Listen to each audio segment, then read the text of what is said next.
18 বছরের দীর্ঘ অপেক্ষার অবসান। অবশেষে বিরাট কোহলির হাতে উঠল আইপিএলের ট্রফি।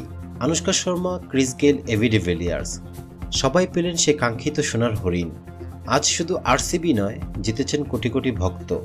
18 বছর, হ্যাঁ ঠিকই শুনছেন, বিরাট কোহলি একটানা 18 বছর একই ফ্র্যাঞ্চাইজি আরসিবির হয়ে খেলেছেন।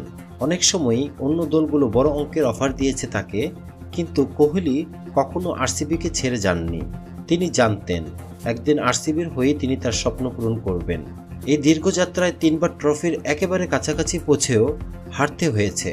অনেক কষ্ট, অনেক চোখের জল, কিন্তু আজ সবকিছুর পরিসমাপ্তি।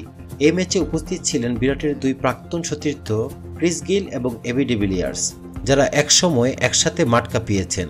আজ তারা মাঠের পাশে দাঁড়িয়ে দেখেছেন বন্ধুর স্বপ্ন পূরণ।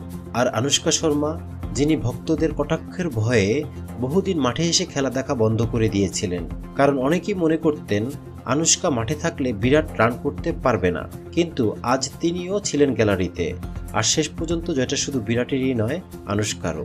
আজ জিতেছে Virat Kohli, Anushka Sharma, Chris Gayle, AB de Villiers এবং কোটি কোটি আরসিবির ভক্ত।